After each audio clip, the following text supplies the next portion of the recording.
Okay, this is the second podcast of the programming from Sin City Wrestling. We're going to do the first Climax control after the big pay-per-view supercard, uh, Blaze of Glory.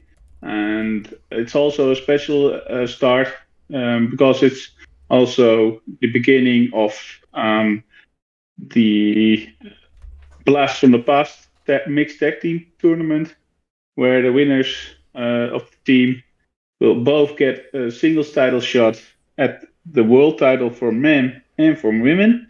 And last time we had Alexander Raven participating in the show. He has his birthday celebration this weekend, so he couldn't participate.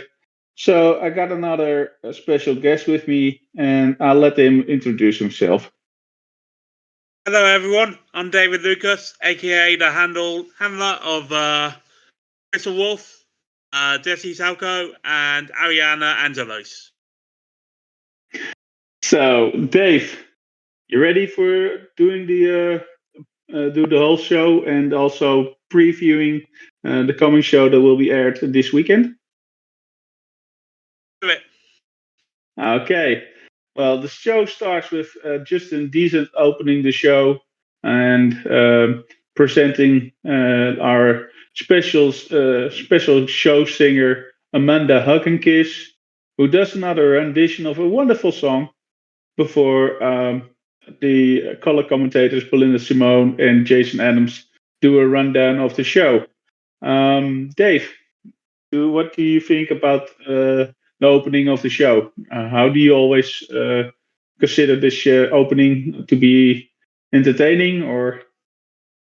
Yeah, I've always seen it as an entertaining way to start the show. It's a unique thing to Sin City Wrestling, really. And I've been with the Fed for well over a decade now, and Yeah, yeah,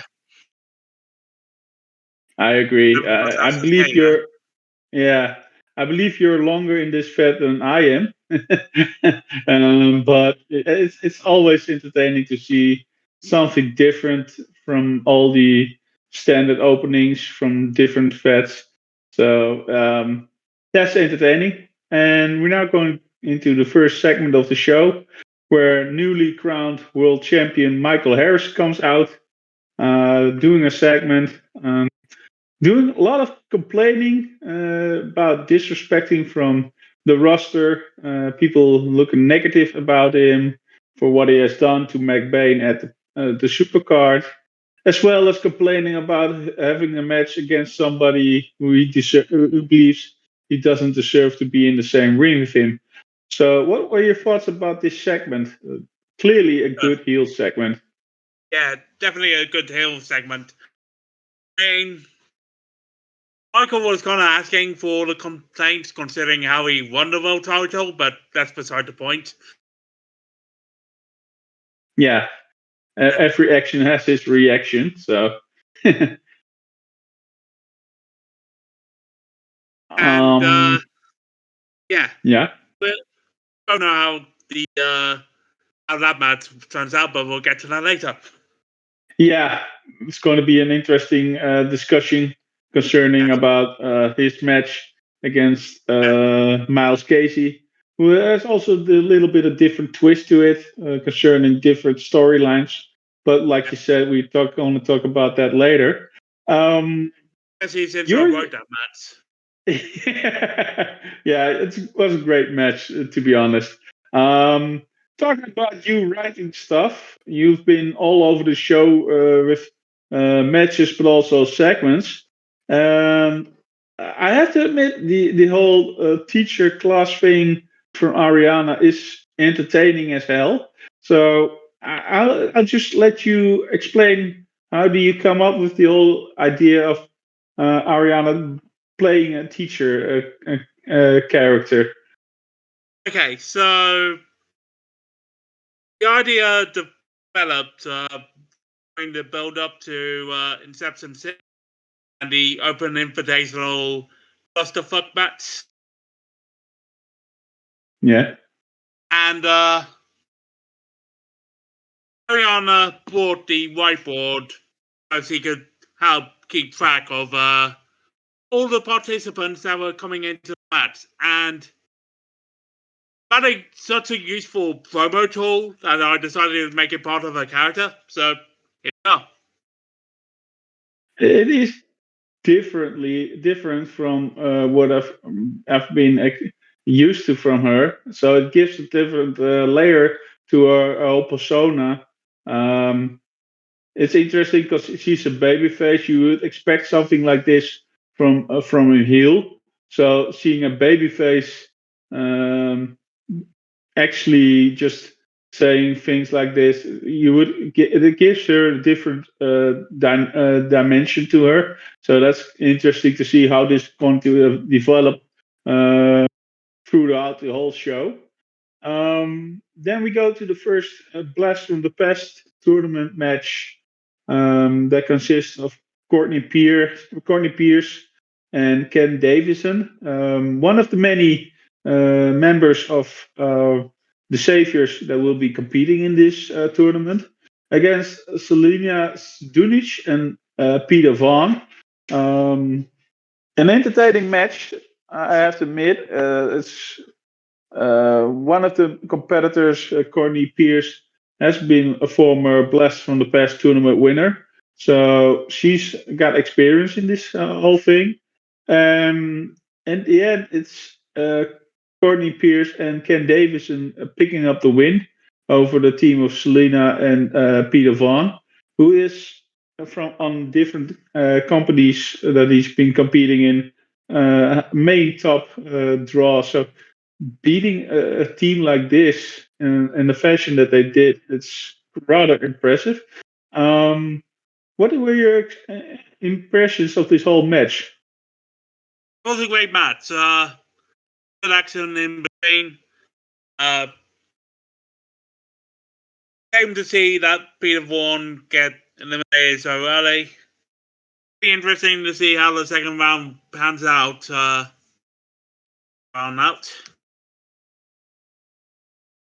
Well, it is interesting situation that you see like people who are stablemates, who are friends, being on opposite sides. It also always has some extra dimension to it that could be ultimately ending up into possible storylines. So that's something that's always interesting with Blast from the Past tournament competitions, because I've seen people um, compete in matches like this, expecting to win the world title, and suddenly being paired up with somebody and then being ousted in the first round, or vice versa, that you don't expect to win and you go far. So yeah, it's a shame for Peter to be eliminated so early, but then again, it's always the luck of the draw in competitions like this. So there's always an opportunity for next time. Um, but it was still a great match to be written. Then we have a segment that's always entertaining between B. Barnard and Bill Barnard. Uh, two characters who are never too shy to have comments concerning about past opponents or present opponents, concerning to her being paired up with Hitamashi in the Blast of the Past tournament against Kim Payne and Goth, my character. Um, and yeah, it was funny to read, especially Bia Barnard warning Kim Payne um, not to pull any pranks or whatever, because she's going to rebound from that, and she's going to make sure that she won't be doing any funny. Considering the Barnards are masters in hiding trickery and doing something behind the back of the referee, so there's also a different dimension to the whole segment. So what is your what is your opinion about this whole segment between these two? For one thing, I'm gonna have to get B and Bill on one of Ariana's backstage teacher segments. Because that Yeah, would probably be entertaining. she has also done something similar to that, like a teacher role, I believe, once. So maybe you could pair up or something. That would be funny. Yeah. So yeah, but Yeah, entertaining segment. I've known Andy for years. Andy being Bill's handler. yeah, We've both known him. yeah.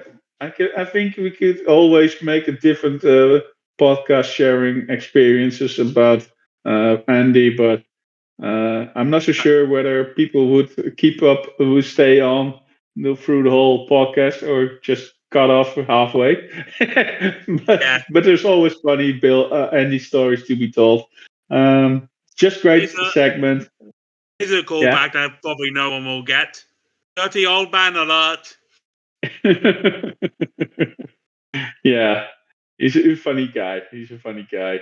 Uh, so yeah, it leads up to perfectly lead up um, to the match between Hitamashi and B Barnard versus two members of the Saviors in Goth and Kim Payne. Um, Interesting match. Especially concerning there's history between B. Barnard and Goff concerning a past mixed tag team match he had with Melissa against her and Bill Barnard, and also That's correct. Hitamashi being a product from Casey Williams, a former wrestler who also once wrestled under Goff's company. So there's a lot of history between these four characters. Not so much between Kim Payne and the others, but yeah, it's interesting match. And in the end, it's Goff and Kim Payne picking up a victory where Goff puts the Gothic Dream on Hitamashi, and Kim Payne keeping B from interfering, saving her tag team partner from submitting to the whole victory. Um, I like this match a lot. It tells us a lot of different angles. What do you think about this match? I completely agree. Very good match. Lots of stories told. It's gonna be interesting to see Goff and Kim get paired off within the next round after tomorrow night's Climax control airs. Yeah, it's interesting to see who will come out. We all already know a couple of winners from last week's round, and this week we also have a few more winners coming up. And you never know with whom you will be paired up against. So it's going to be interesting to see which tag team I will be facing along as Goth and along with Kim Payne. Many consider them as one of the favorites, even though I've seen some other great pairings that you couldn't be underestimating. But yeah, Off Data I'll be Race and interested to Devona. see. Sorry. Off Data Race and Devona. Cough. Yeah, for example, there's also two like the pairing that's later on between Alexander Raven and his part Alexandra against Jack Washington and Bobby Dahl. Also, two teams that either of them could go far. We will be talking about them a little bit later on. Not no spoilers yet. But yeah, there's some great pairings and interesting to see which teams will compete and will move on in this tournament. Let's see. So then we have another segment from Dave as Jesse Salko. Um, I believe that she's your oldest character at this moment that's still active in Cincinnati Wrestling, I believe. Talking about your match against Georgie Robertson. Um, Also about the past match that you had with her, and that Georgie won and used it as like saying that the one that interviewed you had said more in that interview than Georgie had all week. Classic line. And then we go to the next segment, it's a Jesse Salko segment, concerning about her match against Georgie Robertson, where she discusses her past match that she had with her, and also about what had happened in the let's see, what happened in that the situation with Harper, that she will return probably around summer extreme due to the injuries that she received. Actually, it's to do with the death of her parents. So, and all that. Okay. I figured it was still about the attack from Melissa that she endured. Um, That was yeah, months ago. She's over it. yeah, okay. Then it's something that I misread. But still an interesting segment, talking about the history between Jesse and Georgie, um, referring to Georgie not being having said anything during the past week, Yep. and just basically a rundown of what Jesse will do to her during the match that will be later on. Um, how do you always come up with the intensity between your different characters for segments? Because you usually do just like 5 minimum segments, sometimes even more. So how do you keep them from mixing up? Uh, I do keep in mind how different the characters are. Harry's the happy-go-lucky, bubbly, wannabe school teacher, and Yeah. Jesse's the cynical veteran of the sport, and Krystal's the.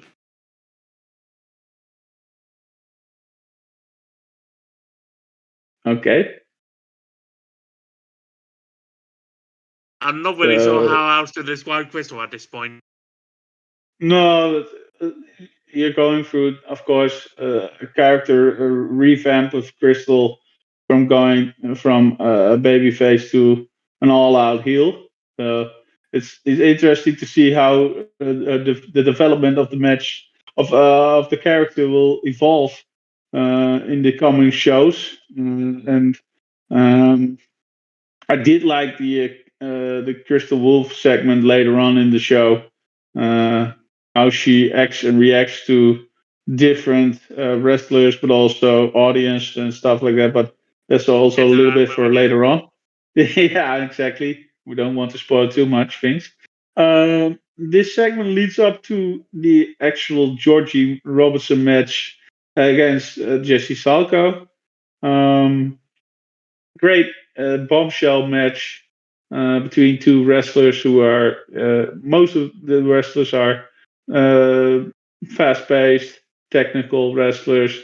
You could compare most of the bombshells to cruiserweight division wrestlers.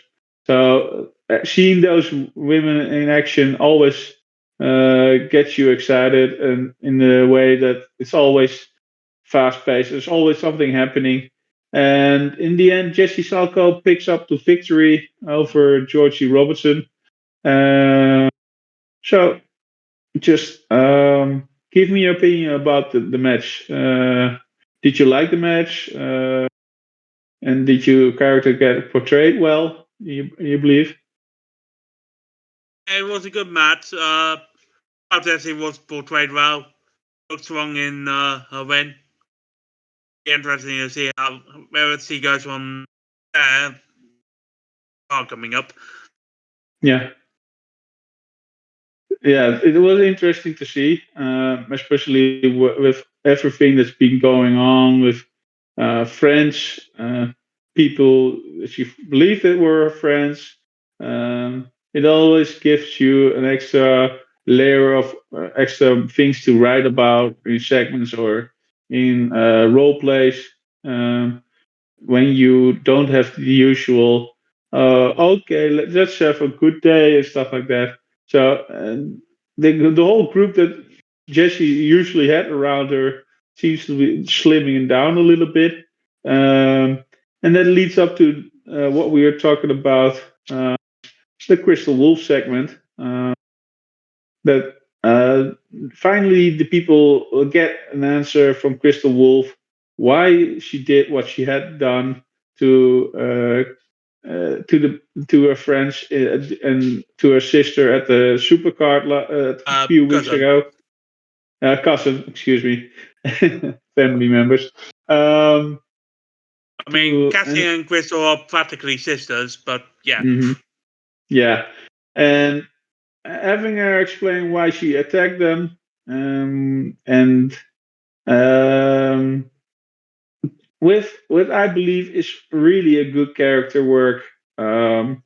Showing her frustrations, showing why she had done this, why she believes she had to do to join, for example, join the Saviors, um, to change the character, and then walking off and get into a scuffle with a fan who was holding a sign that Crystal was fearing Ariana, and getting into a situation with the father of the kid and officials and stuff like that. Really interesting. They had a little bit like an MJF vibe to it, concerning what that he spat into a fan recently, for a certain similar situation. So, did you take motivation or stuff like that, or just um, did you just like come up with this and just write it down and stuff like that? Because to me, it was actually very brilliant and really a heel-like action to get people really want to hate you. Okay, so that little segment got me in trouble with Max Sandler because that's something the Saviors don't do, the whole fan thing. Yeah, I remember that one. Um, and he let me off with a warning because it was my first time. But yeah. As far as Crystal goes, I definitely draw inspiration from MTF for Kill Persona. Hmm. I'm hoping that came across in the role places as well. But what happens tomorrow? Yeah. Well, it did show the change, and it clearly is indeed that Crystal needs to get used to how being an heel persona is like, and how the Saviors is doing. So I can see her implement things that was discussed in character and out of character, to just evolve in her character from following up matches and segments. So um, I can see the only positives coming from this, and yeah, looking forward to see how she develops her heelish persona into a full heel character. And um, second, Yeah, I mean, just this is me speaking from the perspective of Crystal's handler. But yeah, one thing I like about Crystal's heel turn is that, in a way, her actions are kind of justified because Cassie was really acting out of line a few years ago. yeah, But Crystal in return was out of line by attacking her like that. So Yeah.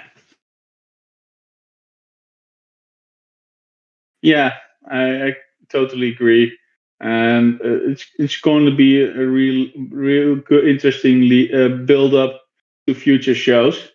And then we go into the next segment of two characters who are you couldn't be two more opposite polars in characters between Vidal and Jack White. And I've read the segment, and I had to admit I had to chuckle about these two conversing with each other. I wasn't sure how Bobby and Jack would coexist with each other, but this segment really showed me that there was positively a sense of humor between these two that I really enjoy. And if these two would advance into the next tournament, next rounds, it will at least be entertaining. So yeah, this is one of the one of the more funnier segments during this show. Yeah. Definitely agreed. Let's do put them in the same room as Ariana. Why not? Yeah, just have one whole a big class of students and teachers, and just or just have all these funny characters thrown into in one big group and just come up with some real big cluster problem. I'm not so sure if I could say the normal word for that. Seeing that's YouTube and banishing things and stuff like that. So that leads up to Jack Washington and Bobby Dahl competing against Alexandra Calloway and Alexander Raven. AKA Um, the two Alexes. yeah, the two Alexes. It's also a special, interesting match that if you are a champion and you're competing in this tournament, that it is possible that your title could be on the line. And if you get Like pinned your child? by but You can Alexander say Raven's child. title. Oh, thank God, I thought you said child. No, I said meant title. His internet title was on the line. So if Jack Washington pinned him during this match to advance, he would also be crowned the new internet champion. This one was actually one of the most competitive match I have to say, and it did end up actually as Alexander Raven getting pinned by Jack Washington as Jack hit the move, and Alexander was just a little bit too late to kick out of it. Just like one day, once Hulk Hogan kicked out too late out of a pin attempt from the Warrior from years past. But yeah, it was interesting to see that the writer even put on the character work of Raven looking shocked after realizing that he lost the championship to Jack Washington in a very competitive match, and both teams had some good offensive moves into this, and yeah, just the writer wrote a great match. I don't know who wrote the match, but props for me. So, what was your opinion about this match and seeing Jack Washington and Bobby Dahl advance to the next round? Yeah, it was a great match. I was not expecting the title change. It was a No, surprise. but And that's what this whole tournament brings. You never know what you can expect from certain matches, and this was actually very close, in my opinion. Raven's been so dominant as the internet champion. I kind of wonder what's next for him. Well, I can see. It also depends on Jack Washington gets far in this tournament, which could happen. But I could down the road could see a title rematch happening between these two. I think the two characters would also are very heelish tendency like and similar character driven things. So I think that these two could build up a good feud, to be honest. But then again, it just depends on how far they're going to get and whether will meet each other. Then they will advance to the finals or not. But we'll just have to wait and see. But there's another story building up between these two down the road for sure. For sure. Let's see. Then we have a Mercedes Vargas segment discussing that she was in the fatal four-way to determine the number one contendership for the bombshell roulette title that Kim Payne won.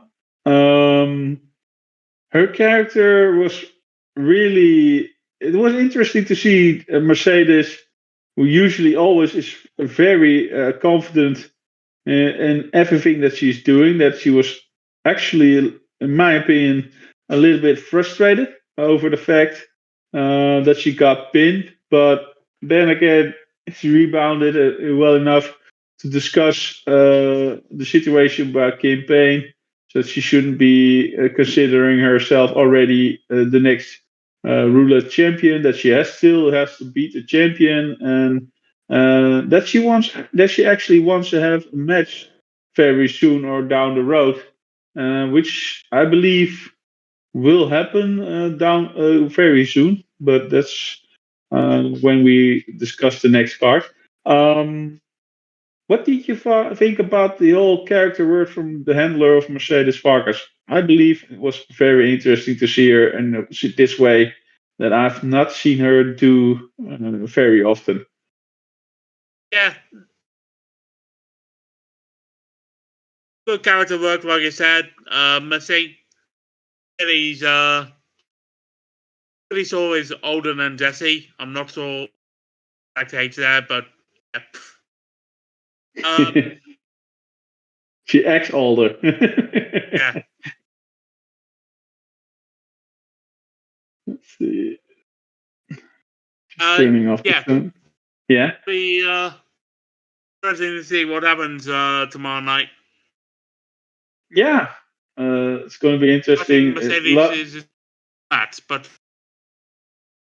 yeah, well, it's interesting to see how people always like to, after a big supercar, that they're always very interested to just start something new or continue storylines that's still being built up.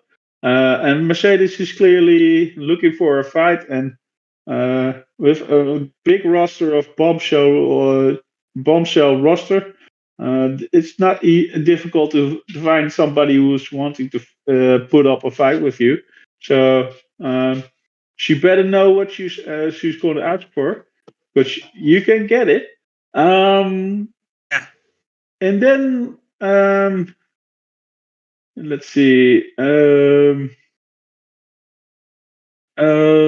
Talking about. Oh wait, that's still about the segment. Then we have talking about funny segments. I believe this one even tops the Bobby Dahl and Jack Washington segment. Is the Savior segment concerning a possible new member of the team. Without spoiling who it is, because it's somebody very impressive. What were your first thoughts when you heard this whole idea from Mac Bain? Because this is actually his brainchild, and to this day, I was like, "You're serious, right?" So, what were your thoughts when you heard this whole idea and realized that other members were totally digging it and having to work with this segment? and allowing you to reveal who's the next member of the impressive team of the Saviors. So there I was on, what was it, Saturday, Sunday? I believe it was Saturday. No, Sunday, because I was at my mom's that we kind of wrote this whole segment. Yeah, there I was, Sunday night morning, just waking up, getting ready to finish off my mats, and then I checked Twitter, and right fucking there is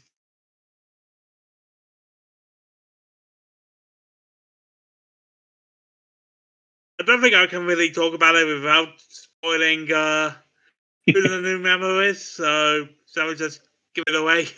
Yeah, well, the next member is somebody who has a really large track record in losses.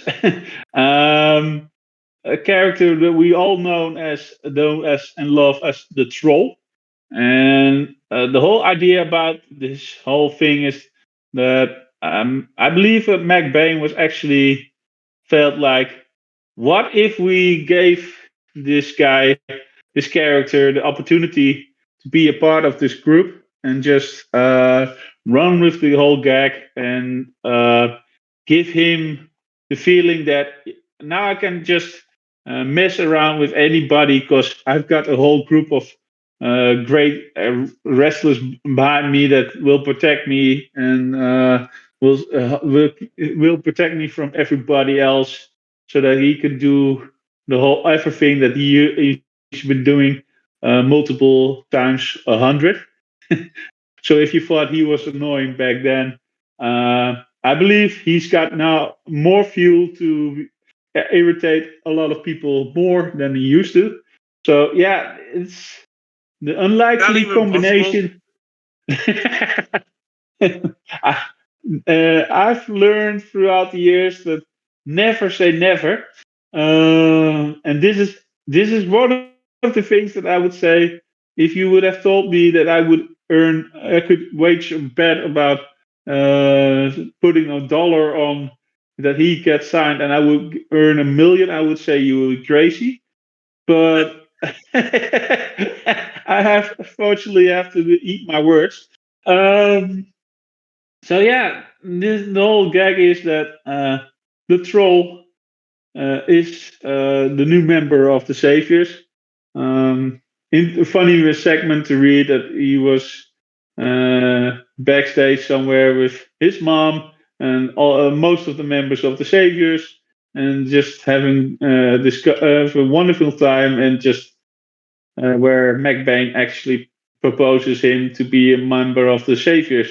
I believe I did write a segment in the end, of a part of the segment in the end, after I got home, but for some reason it didn't get added back to the segment. Doesn't matter. This doesn't change the fact that it's still a funny segment to see him get all excited because he was chased by Tempest in this segment, and and then he thought, okay, now I'm a member of the Saviors, so I opened the door and Tempest was still there. That he got all scared off her, even though he's a member of the Saviors now. I can see so much potential with this character, doing collaboration segments with any type of member of the Saviors. And I wonder how long it will take before Mac or any other of the members of the team will regret their decision of adding this guy to the group. But we'll just have to wait to see. It's going to be interesting to see, and lots of fun coming up now for future segments of future shows. And Krystal already hates the idea. I can see some funny segments between him and Kim Payne or Melissa or Goth or any of members of the team. So it's going to be interesting. Then we have a match that we discussed about earlier when Michael Harris had sent in a segment complaining about him not being respected about not just the wrestlers in the back, but also about management for having to face Miles Casey. This match was interesting because it told several different stories or created several different stories, in my opinion. Because you had the match of Harris versus Casey. Casey had his friend, his lover, at ringside. Carter, hell of a bottom Carter. I just love how the name rolls off your tongue. Uh, but he at ringside.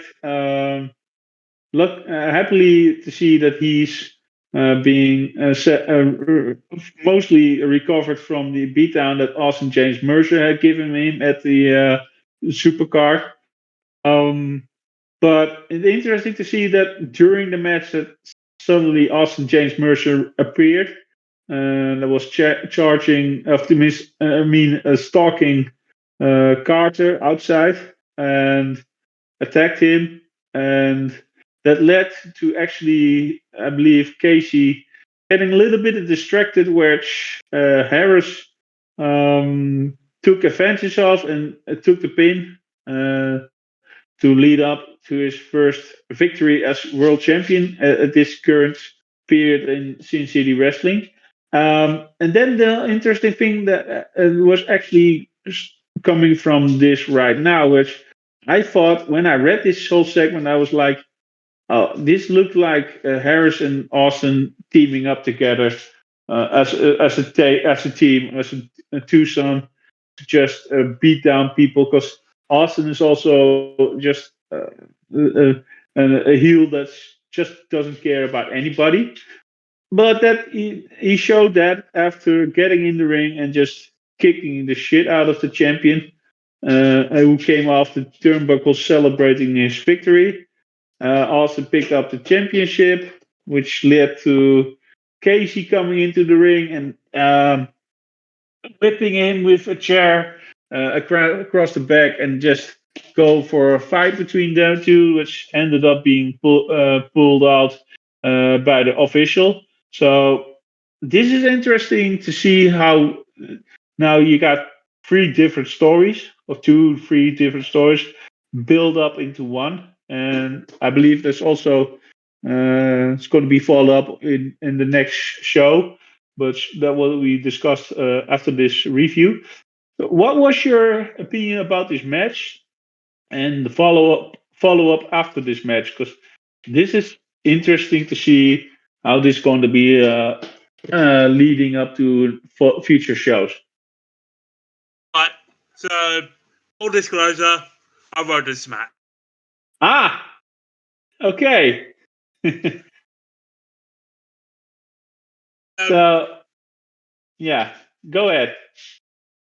Yeah, I thought the match came off really well.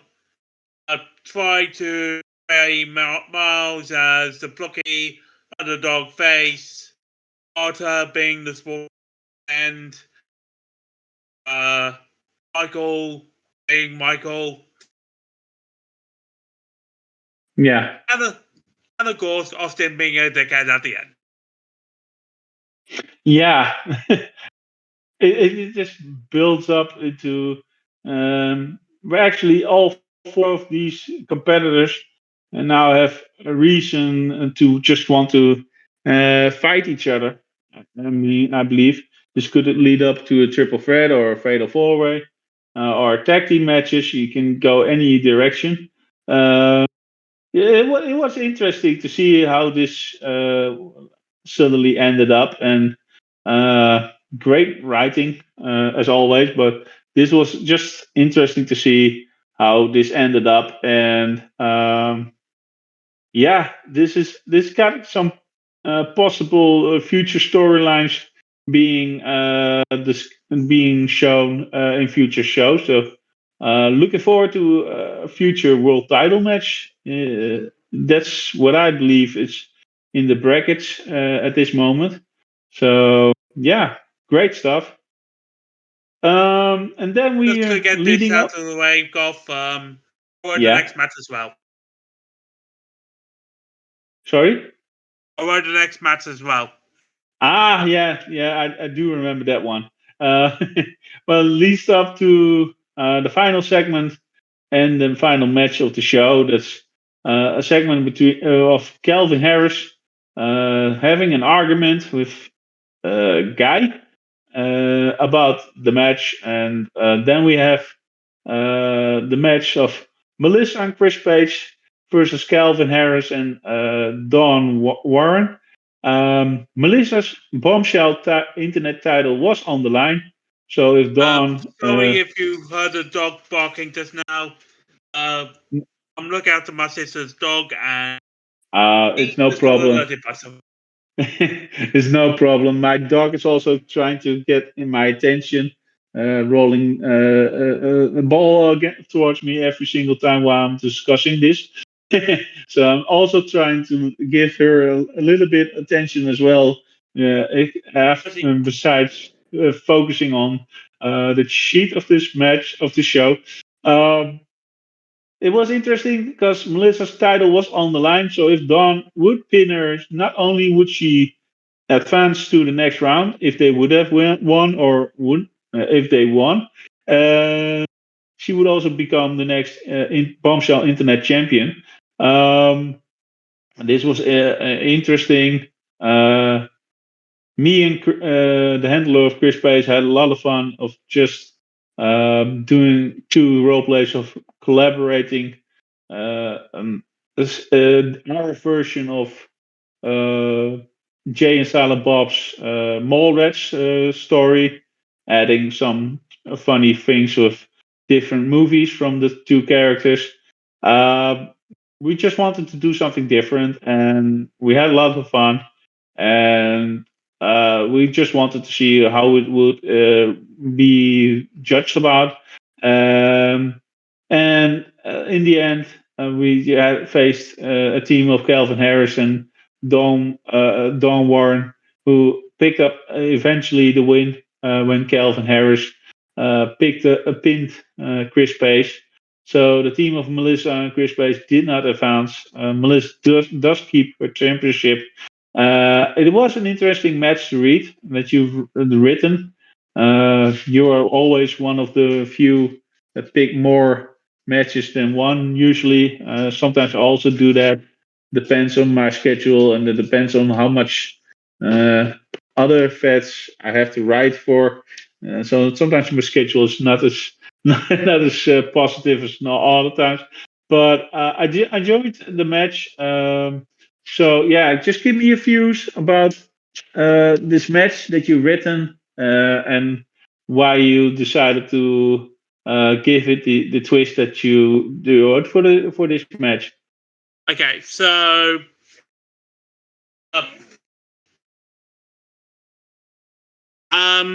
the whole tainted finish thing was not my idea. And Chris, one of the co-owners, messaged me the results of the match last week. He sorry, I've lost my. He said that it needed finish, boot on the road, as Calvin was going for the pin, all that fun stuff. Mm-hmm. And on a side note, can whoever decides which referee is going to be assigned to which match, stop putting Dawn Barnes as the ref in matches involving Dawn fucking Warren. Yeah, that could be confusing for sure. We should just hire referees that does not have the same name as wrestlers. Lucky for me, I'm pretty sure there's no official who rocks around who has his first name that's Goth, so I'm safe. But yeah, that could be confusing a little bit for people. Why do you think I kept referring to the Dawns by their full name? Very interesting, very smart thing. I sometimes I use the first name. Sometimes I just use the last name, or sometimes I use the full name. It depends on the situation, I believe. But yeah, I think that's at least having a difference between the two dawns makes it more easier for people to read and without getting distracted about it. This is about the referee or is this about the wrestler? So that was a good stuff, good smart decision from your part, and that's also the end of last week's Climax Control. Now we're just going to open up the card for this week's Climax Control, which will be airing this coming Sunday. So in about a little bit more than 24 hours, the next show will be aired. We will review it in another 2 weeks, along with the show afterwards. So you're just doing two shows for the price of one. So look forward to that one. Um, so the next show of Climax Control will be on Sunday, April the 2nd. And it will be aired. Let's see where it's going to be aired. In Barbados. Barbados, always entertain. Always want to go to Barbados. Sure beats the weather that I'm having here in the Netherlands, and I'm sure it's also beating the weather in the UK. Where this show will be having a couple of more matches for the Blast from the Past tournament. The first match will be contested between the teams of Samantha Marlowe and Teddy Warren. Excuse me, against Ariana Angelos and her tag team partner in Oliver Zahn. Um, Looking forward to seeing these two compete. Um, I I could ask you who you think will win, but I know you will probably be a little bit biased concerning it's one of the competitors consists is one of your characters. But yeah, it's I going to be totally want interesting. Sam Marlowe to win. I think there's a possibility. I'm sure there's a good chance that Sam and Teddy Warren all will indeed win this match, but you never know. During this recording, the results are not in yet, or at least not shown at posted on the card on the results. Then we have another Blast from the Past tournament winner, an opening round of another character of yours, Krystal Wolfe and Casey Williams, the returning Casey Williams, against Zoe Lucas and Joe Monturi. Or Jamont. Jamon. The name was not written correctly because the O needs to be an A, I believe. But yeah, uh, without spoiling this, I have an opinion that the team of Zoe and Lucas and Jamont are favored to win this one. Nothing against Crystal and Casey, but Casey has been retired for way too long and is doing other things besides wrestling. So and Jamont is just a monster, and I've competed against him a couple of months ago in CCP versus the world, and he took me to the limit. And so he's not no joke. And Zoe Lucas is just another example of a powerful, strong woman. So I believe my vote will be going to them, but you never know. In wrestling, there's always an opportunity for a shocking result. Then we Goth, have. I'm just going to go ahead and block you on Facebook. I still like you, Dave. Don't worry. Talking about the whole situation about the world title match, of at least the match between Michael Harris and Miles Casey, that turned out to be an interesting angle with Austin James Mercer. This week we are expecting the competitors to have a few words about this whole situation from last week. What are your expectations? What could we be expecting from this situation between these three guys? Because uh, I believe we need a lot of security to keep those three from each other. I believe. Um, I've already written one of my segments for. Let's just say that security is going to have a business.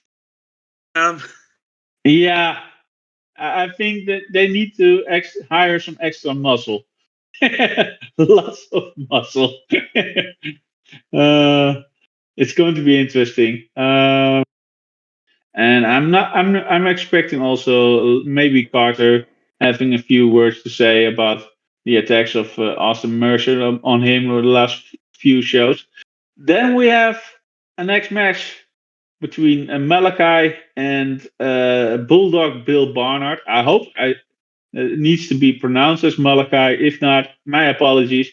Um, Interesting match. Two interesting characters. Uh, I faced Malachi for my ruler title. Bulldog, he's the former ruler champion.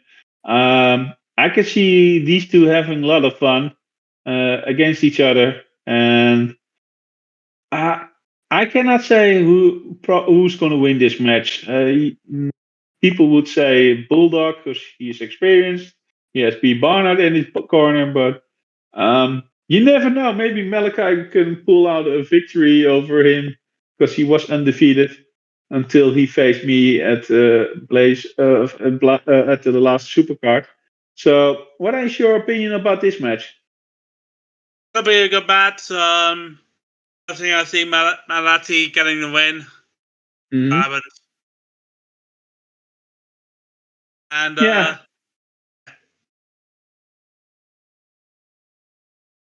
Don't really have much else to say, really. Well, let us just be entertained, and we'll just see who will pick up the win. The favoritism is slightly over to Bill Barnard, if I'm honestly, because he's an experienced wrestler. But sometimes it's just the stars align differently, and then you get a different result. Another interesting match for the Blast of the Past. Our main man, or at least one of our many saviors, Mac Bain and Laura Phoenix, teaming up against um, Wilma Shakespeare and Terry Fexfield. Two very interesting last names, to be honest. Yeah, Terrell So, Fexfield and Wilma Shakespeare. yeah. AKA the only two no-shows from the card, if I remember. It could be. I have to check. I did hear there were some no shows this week's show. It's always, unfortunately, to have people no showing. Sometimes life just messes up your whole schedule and you cannot role play. So I hope the other two are just will be back soon. But yeah. Then again, the two of Laura Phoenix and McBain in itself are a twosome to be reckoned with. So even if they would have role played this week, it would be difficult for them to overcome these two experienced wrestlers. Um, I will be writing this match, so I just have to see what the results are and move on from that. Um, and then we have that's another segment concerning Austin. This time concerning Austin, James Mercer, and hell of a bottom Carter. Austin is a busy guy. He gets into everybody else's way. Just keep himself busy, and yeah, I just think he's a guy who can do a lot, but just has to wait and see that he doesn't do too much and just doesn't run into a wall at a certain point. But at this point, he's just very dominating and on his way to a possible another title reign if he keeps up this way. There's a bombshell ruler championship match between the champion Crystal Caldwell, or whatever her last name is at that point, against Luna Vanity.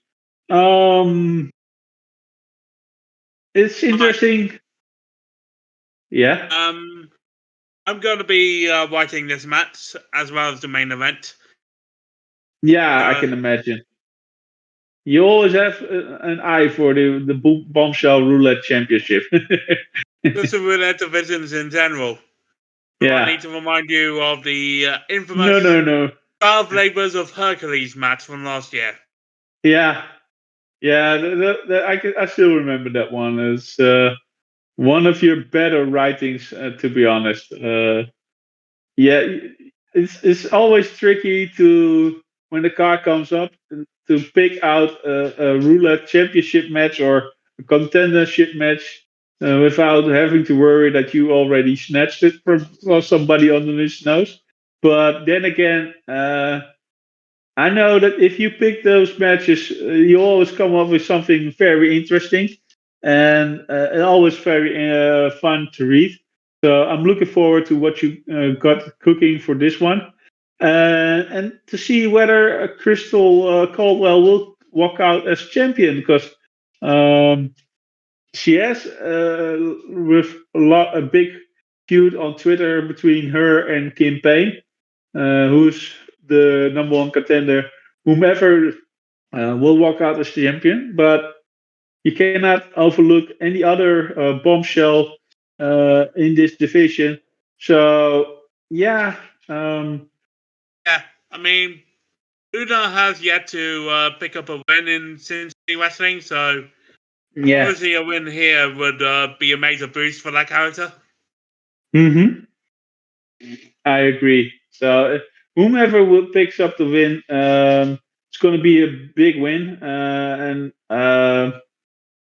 personally, for not to be a sadistic type of guy, but for the whole storyline between Crystal and Kim Payne, I would prefer to have Crystal advance to facing Kim Payne eventually for the title. But then again, Kim, depends also what Kim is going to do in the Blast from the Past tournament, because she may just end up winning this thing with me. Not getting too cocky, of course, but you never know. Yeah. And then we have bias there, Goth. never, I'm never biased. You know me. I always have the best for everybody else, and then comes me.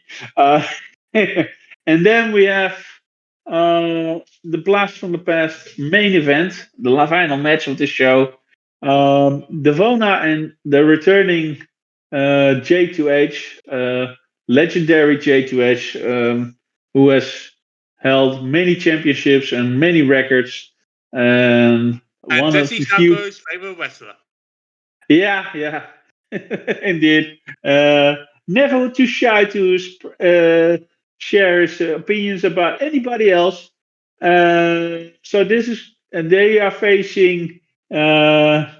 Let's see, they are facing Riley and Kane, the returning Kane, who's also a Hall of Famer in his own right. Who I also know from the days that he was in Asylum Wrestling Alliance.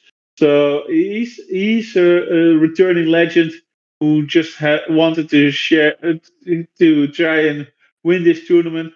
I'm not sure if he showed up this week or whatever, but he did. Okay. I have to read it. I haven't been active on the roleplay board yet, but I will.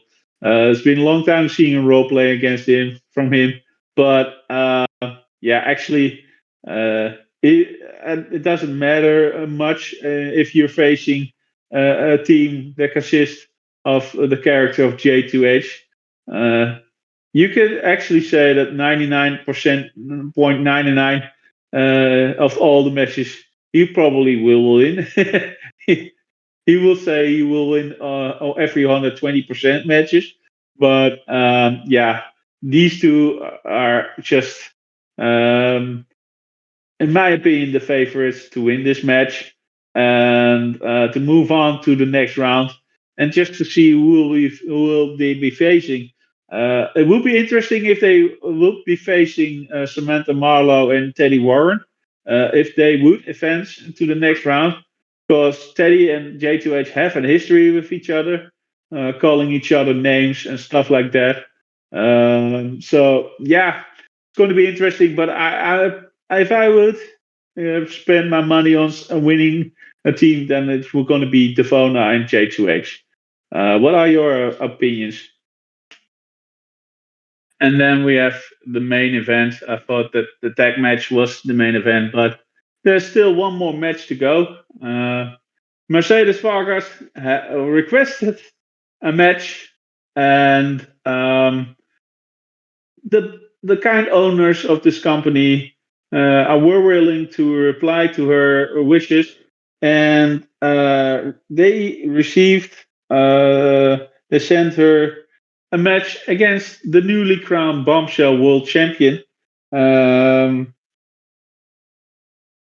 1 second, I just got a message, and I just have to reply.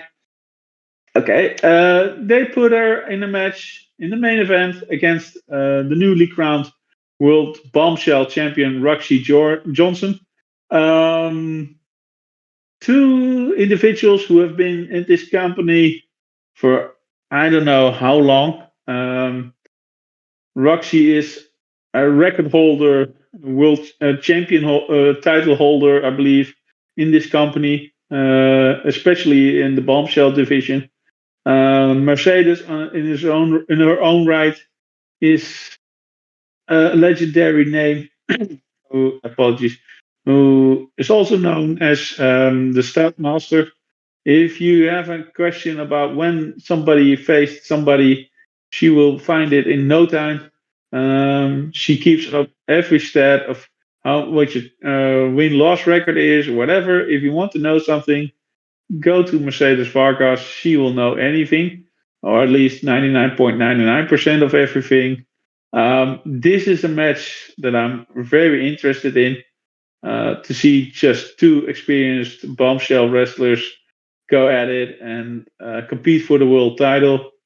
And Roxy Johnson needs to be at her best, because if Mercedes has her sights set on a world title or any other title, she's experienced enough to do it. So, what is your expectations concerning this match, Dave? I, I'm writing this match, so I'm not really gonna go into about what I've been told by Chris. Mm-hmm. But I'm seeing Roxy title. I don't think she's gonna lose the title this soon against Mercedes.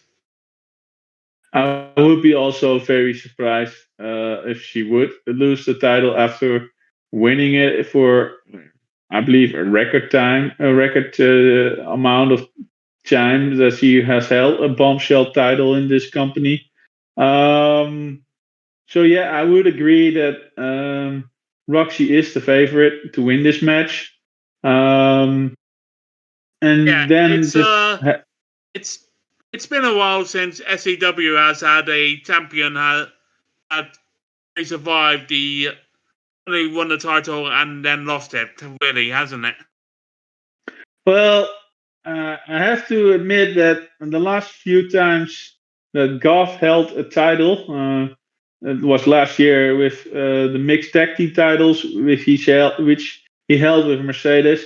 They beat the champions, and they were unlucky to face Chris Ryans and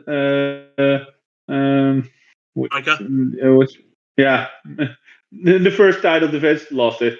And Goff also as internet champion last year. He had won the title, and in his first defense he lost it. So Last year was indeed a situation that I did lose it twice in my first title defense. Luckily, I did survive as roulette champion. But yeah, it's one of those things that you don't want to experience as champion because you're at the high of the high when you win the title, but then you have to be focused to successfully defend the title. And I don't see Roxy lose the title anytime soon, but um, it's possible. But I think that there's a stronger opposition in the bombshell division that could make Roxy trouble a little bit more than Mercedes, with all due respect. But if you, it's if you, she was in the roulette title contender match and lost, and then to move on to the world title, the best of the best. That's a big step up. So you need to do your best to just get to this far. But if she proves me wrong, then I will be gladly to admit that I was wrong in the next podcast. But I think that Roxy Johnson is going to win this one. Yeah. Yeah. And that's the end of the show. At least the end of the preview for this week's show for Sin City Wrestling. We are from Over the Top Podcasting. We would like it if you give us a thumbs up and give us a subscribe if you haven't already, and just listen to other content we put on every single day almost of the week about wrestling, e-vetting, also other things. We are a very versatile channel, so just do us a favor and hit us up and enjoy the podcast. I hope you smash that like button, smash the subscribe button, leave a comment, share with your friends. I'm sure there's other YouTuber jargon that I'm forgetting. And just I hope everybody has lasted to the end of this podcast. I'm the handler of Goth, Melissa, and Vinny, and this is Dave is the handler of many different characters. I'm sure he will say that one more time. Okay, so in Sin City Wrestling, I handle Jesse Salco, Krystal Wolfe, Ariana Angelos. Elsewhere, I handle Nightmare Angel, Chelsea Sky, Chris Page's favorite character. And we'll just say have a nice evening. Or have a nice day.